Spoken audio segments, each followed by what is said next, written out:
Wesh les mañana de la noche. En ce moment, frérot, j'ai l'impression de me croire H24 dans un aéroport à Barcelone. Tu sais pourquoi? Constate un peu la taille des valises que j'ai sous les yeux. Pourtant, je fais des efforts. Hein. Tous les soirs, je me couche tôt, mais il n'y a rien à faire. Mon corps, il veut pas s'endormir avant 2 h du matin, ce schlagus.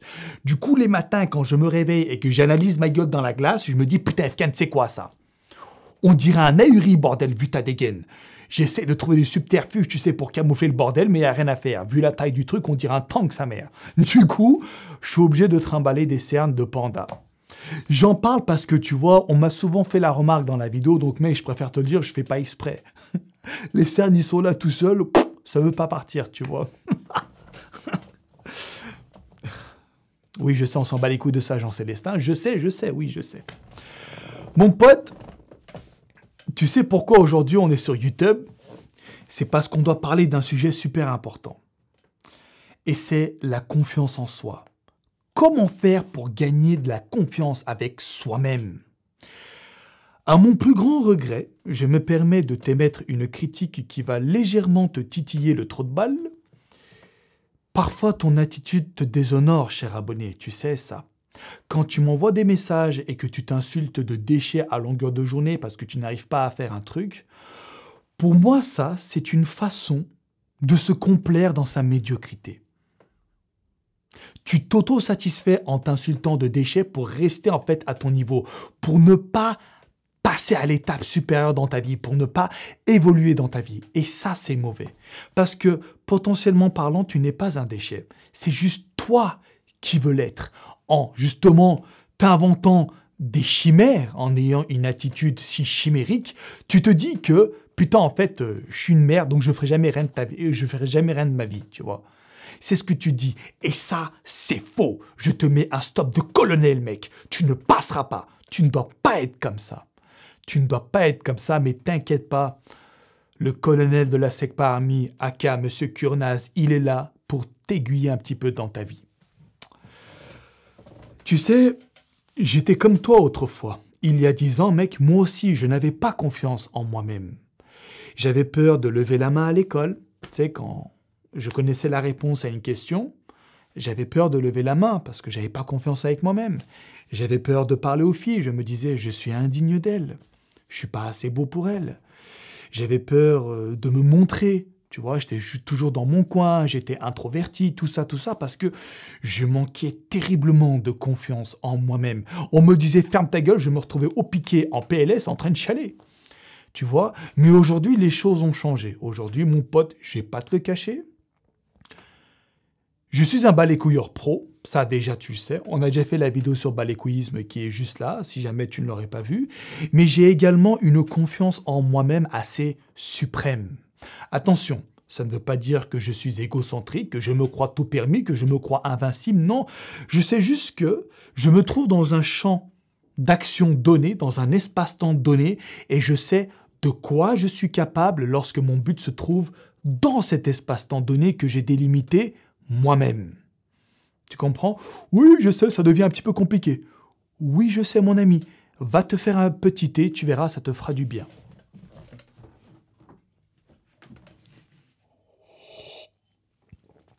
Ça fait du bien par où ça passe. Donc voilà, là, maintenant, je vais te raconter un petit peu ma vie. Je vais te dire comment moi j'ai fait pour être amené à maîtriser la confiance en soi, et le balécouisme. Bon, balécouisme, tu connais déjà, on en a déjà parlé. Là, on va parler de la confiance en soi, parce que ça, c'est très important. Il y a quelques jours, j'ai fait un petit bilan dans mon cône de Cutard et j'ai retenu essentiellement 5 critères à respecter impérativement pour être un mec qui a confiance en lui-même. Donc, je vais t'énumérer ces 5 critères et puis on va les détailler en prenant notre temps.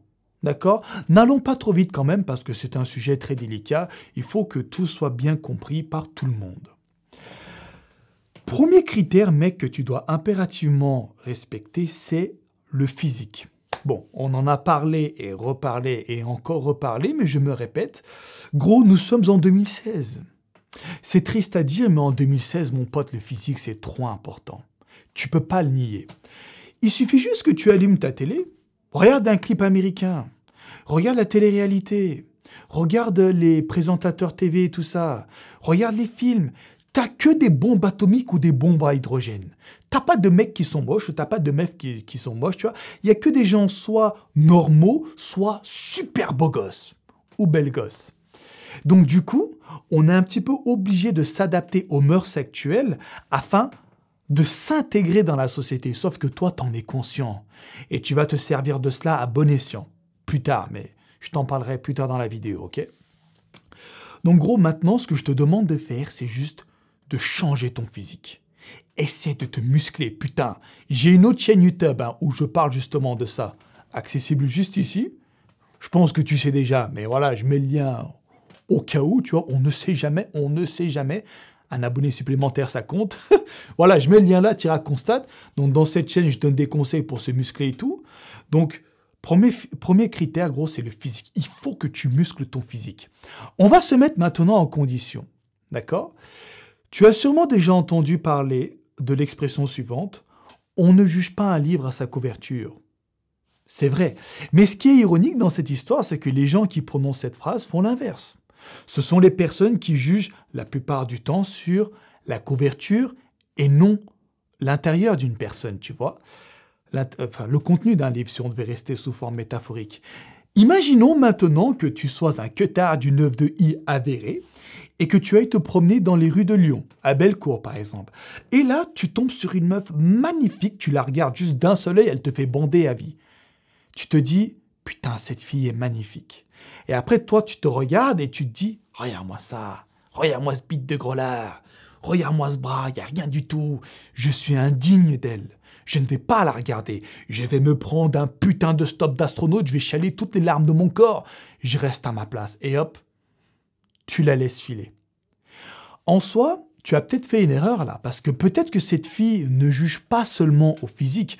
Déjà, si la fille, tu vois qu'elle prend soin d'elle, c'est que oui, pour elle, déjà, le physique, ça compte un minimum. Mais peut-être que c'est juste annexe, et que son jugement est basé surtout sur le contenu d'un livre, sur la personnalité d'une personne. Mais vu que tu manques de confiance en toi-même, parce que tu n'as pas le physique qui pourrait lui correspondre, tu te dis, je vais la laisser filer. J'éviterai de me prendre une tarte virtuelle dans la gueule. Ou physique, tu vois, si tu te m'as harcelé. Tu vois, donc du coup, tu passes à côté d'un truc. Tout ça parce que tu n'as pas eu un physique adapté à notre société actuelle.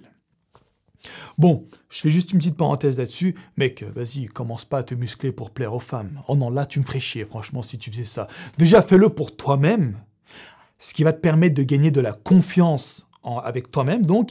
Et ça, tu pourras t'en servir dans tes rapports sociaux après. Quand tu veux gérer de la touche ou quoi, t'inquiète pas que ça va t'aider, mon pote, un physique musclé. Voilà donc le premier critère à respecter, frérot. Le physique.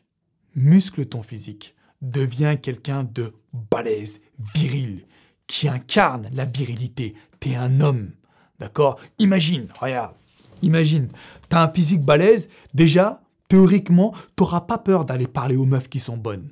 Tu vas dire, elle a des gros seins, ouais c'est vrai. Qu'est-ce qu'il y a? J'ai 44 cm de tour de bras, ta chatte. Tu vas faire quoi avec ta poitrine pleine de silicone? Si par exemple elle a des seins fake, tu vois. Voilà, c'est ça. Et alors, tu mets du maquillage, c'est ça? Moi j'ai une barbe. Regarde la coupe, regarde le dégradé, mon pote. Tu vas faire quoi? J'ai pas peur de te parler. Et là, tu vas aller parler à la meuf. Parce que tu as confiance en toi-même. Tu as des armes pour te défendre. Tu as des outils de guerre avec toi, tu vois. Imagine maintenant, tu as un gros l'air. Tu fais 1m70, tu pèses 110 kills. Tu as les cheveux gras. Rien du tout. Tu arrives vers une meuf, on va dire esthéticienne. Ça, moi, je kiffe, tu vois, les esthéticiennes. Bref. Du coup, tu dis, avec quoi je vais me défendre? Bonjour, mademoiselle. Qu'est-ce qu'il a, le téléphone? Ce bâtard, il a... T'as vu, Siri, il m'écoute, ce schlag, putain. Attends, je vais l'éteindre.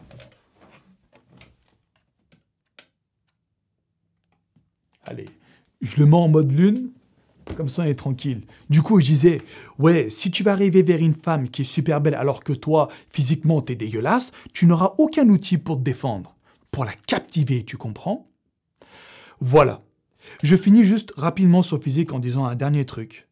Le physique, c'est ce qui engendre l'intéressement. Tu vois, ça captive ton interlocuteur.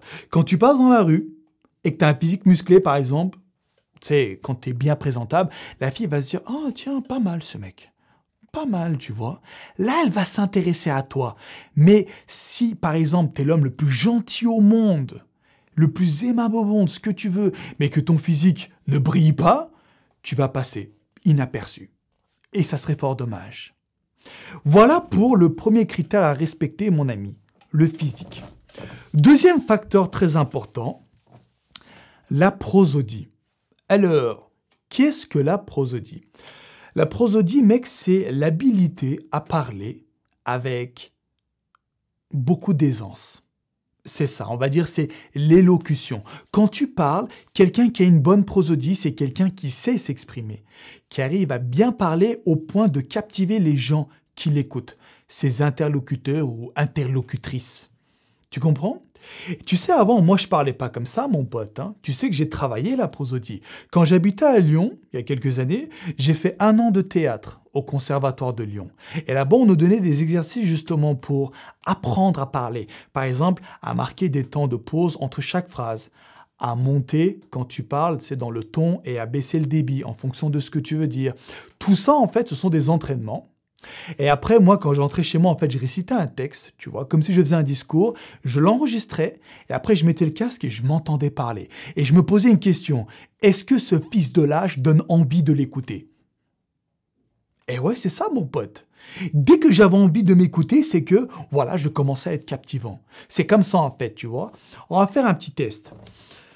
Je vais prononcer une phrase en 2 versions différentes, d'accord?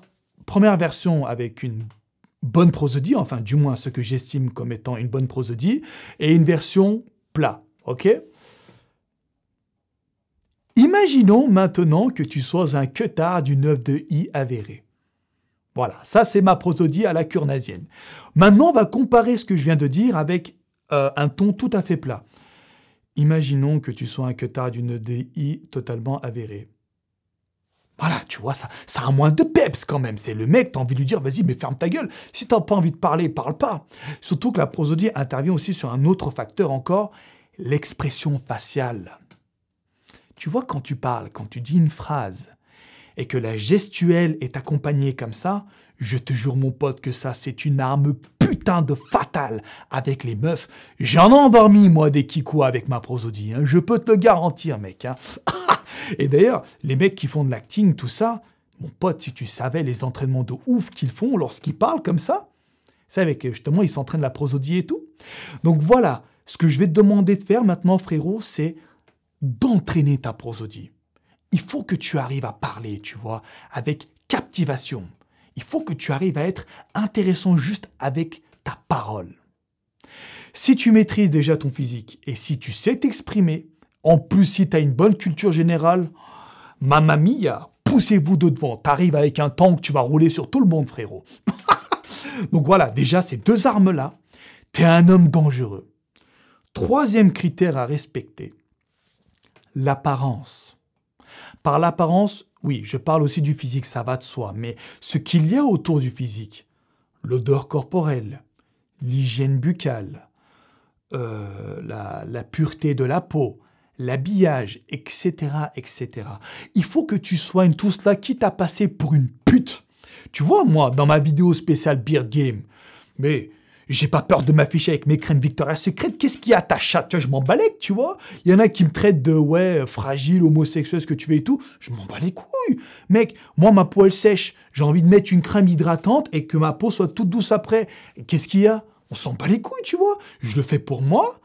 Du coup, ce qui permet que je sens bon, ma peau, tu vois, elle est clean, elle sent bon, odeur agréable. Je me brosse les dents, je vais chez le barbier, je me coiffe, je mets un peu de parfum, je soigne mon habillage et tout. Tu vois, je passe pas pour un métrosexuel ou pour une tepu du 9-2, tu vois. Il n'y a pas de problème. Et toi, ce que je te demande de faire, c'est justement de soigner ton allure. Il faut que la meuf, lorsqu'elle te regarde, elle se dise « Putain, ce mec, il est présentable. » Je parle d'une meuf. D'accord? Parce que je sais que, voilà, c'est, on va dire, le point de repère qui parle à tout le monde, les femmes, tu vois? Du coup, quand la meuf va te voir, faut qu'elle se dise « Ah ouais, putain, le mec, il présente bien quand même. Ah ouais !» Après, tu vas lui parler « Waouh, 2e claque dans la gueule !» Elle va voir que tu as une bonne prosodie. Et quand tu vas la dérouiller dans la seconde qui suit dans l'hôtel F1 qui est au bord de la rue, là-bas, là, elle va voir ton corps, elle va se dire c'est bon, je me rends. S'il te plaît, déglingue-moi, t'es magnifique. Voilà ce qu'elle va se dire. Donc mec, si tu maîtrises ces 3 critères, t'es un king, déjà.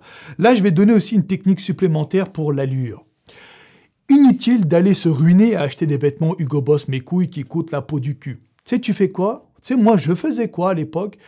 Moi, j'allais à Carrefour, je m'achetais des pulls là-bas. Bas les couilles, tu vois, j'en ai rien à foutre. On a beau m'insulter de prolo, je balèque.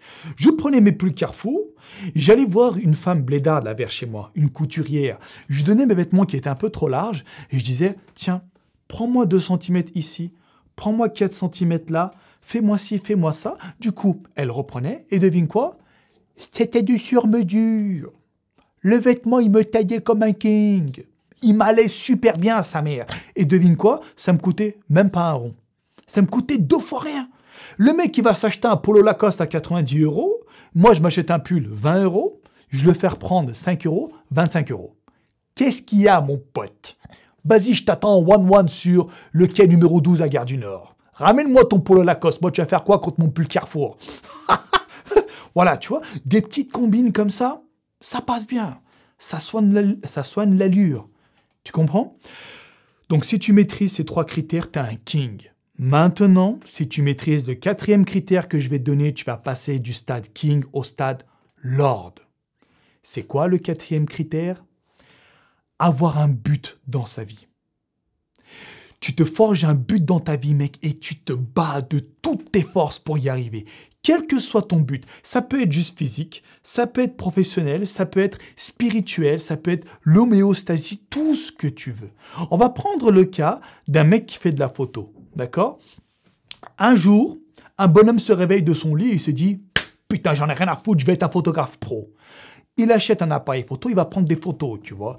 Et là, il voit que sa photo, c'est de la merde. Il rentre chez lui, il fait des recherches. Pourquoi ma photo pue la chiasse? Il faut que je répare ce que j'ai fait, tu vois. Tac, le lendemain, il retombe sur le terre-terre. Il essaye, il prend les photos, boum. Tu vois, il se bat. Pendant plusieurs années, il fait des photos, il corrige, il refait, il corrige et tout. Et au bout de 2 ans, il se rend compte que c'est devenu un photographe professionnel. Il a franchi des paliers dans sa vie, ce qui a renforcé la confiance en lui-même. Tu comprends? Regarde, ce mec-là, il a eu un physique musclé. Il a une bonne prosodie et une bonne culture générale. Il arrive à soigner son allure. Il est présentable, le bonhomme. Il arrive à maîtriser la photographie. Regarde un peu comment il a accompli, le bonhomme. Il se dit, putain, il y a quelques années, j'étais vraiment un microbe. J'étais rien du tout. Un atome. Regarde ce que je suis devenu, bordel. Tu vois? Voilà, en fait, il faut se forger un but dans la vie et franchir des paliers dans sa vie pour atteindre cet objectif. C'est comme si toi, maintenant, tu te projetais dans 5 ans. Tu te dis, on va dire, tu t'appelles Jean Célestin. Je suis Jean Célestin en 2016. Et je vais être un Jean Célestin version Deluxe en 2021. Tu te visualises en fait comme tu es dans le futur et tu te bats pour tirer ce Jean Célestin vers toi. Tu le ramènes vers toi. Tu comprends? Bon, c'est très métaphorique ce que je dis, hein, mais je pense que tu me comprends. Voilà, forge-toi un but, bats-toi dans ta vie pour réussir et tu seras un mec accompli. Et plus tu vas t'accomplir, plus la confiance en soi va se renforcer. Tu comprends? Parce qu'en fait, le but de la confiance en soi, c'est que lorsque tu es confronté à des personnes, c'est que tu aies des outils pour te défendre dans des rapports. Tu vois, quand tu parles avec quelqu'un, que tu passes pas pour un déchet, tu vois, que tu aies fait des choses dans ta vie et que tu te dises avec fierté, voilà, moi j'ai fait ci, j'ai fait ça et tout. Voilà. Mais attention, c'est là où on arrive au 5e point. Et ce point-là, mec, si tu le maîtrises, tu passeras du niveau Lord Tier au God Tier. Tu seras un putain de Dieu vivant, tu vois. Et le God Tier, c'est quoi? Le 5e critère, le critère ultime, légendaire, dantesque, suprême, ce que tu veux. L'autodérision. Ne jamais se prendre au sérieux. Toujours rester humble, modeste. Parce que, mec, crois-moi que, regarde, t'as un physique titanesque, tu sais parler, t'as une belle allure, t'as accompli ton objectif dans la vie, tu as absolument toutes les raisons au monde de te la péter. En toute légitimité, tu peux chier sur la gueule à tout le monde si tu veux, tu es intouchable, t'es introllable, on va dire, tu vois. Et justement, la fourberie est ici, mec.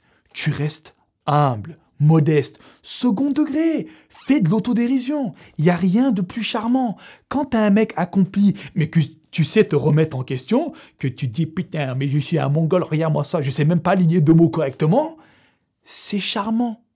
Tu vois?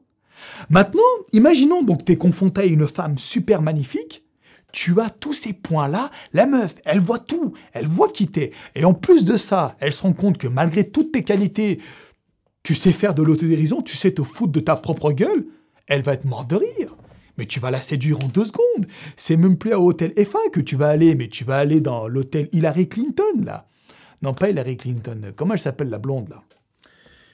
Paris Hilton, voilà. Tu vas la déglingue dans l'hôtel de Paris Hilton. Donc voilà. Voilà, frérot. Donc voici mes 5 conseils pour gagner de la confiance en soi. Je ne dis pas que je maîtrise tous ces principes, tu vois. Mais en tout cas, j'y travaille. J'y travaille. Mon physique, tu sais que j'ai beaucoup changé physiquement. Tu sais comment j'étais il y a 5 ans. Il y a plein de photos sur Instagram et tout. Vas-y, je vais pas les mettre tout le temps, là, tu sais déjà. Et j'ai aussi soigné ma prosodie. Je m'entraîne tous les jours. Je regarde beaucoup, en fait, des films. Dans les films, moi, je prête beaucoup attention au jeu d'acteur.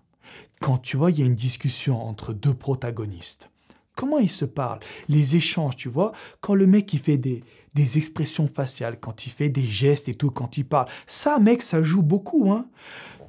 Imagine, je parlais que comme ça. Tu vois? Ça serait vraiment ennuyeux, non? Oui, bonjour, je m'appelle Efkan, je fais de la vidéo, j'aimerais réussir ma vie, voilà, j'ai des projets, j'aimerais acheter une Lamborghini. Mais je te jure, mec, que tu tiens pas 10 secondes. Tu vas te dire, mais va te faire taper dans l'arrêt. Qu'est-ce que je m'en bats les couilles? Tu sais même pas t'exprimer, nique ton oncle. C'est ce que tu vas me dire. Et t'as le droit. T'as le droit, tu vois. Ensuite, le 3e point, j'essaie de soigner mon allure vestimentaire, sauf que bon, maintenant, je commence à me laisser aller parce que j'ai ma marque de vêtements qui arrive.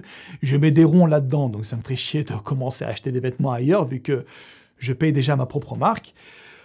Je m'en cache pas, je prends soin de moi en mettant des crèmes de pute, tu vois, de péripatéticienne même si tu veux. Je me brosse les dents, je mets du parfum un peu, je prends des chewing-gums pour avoir une bonne haleine, tu vois.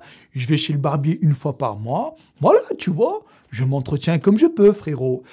Ensuite, mon objectif dans la vie, tu le sais déjà, koala, palmier et mon Lamborghini Aventador. Je me bats pour ça, ma page Wikipédia et ainsi faire éventuellement une petite ou une longue carrière dans le monde cinématographique, tu vois.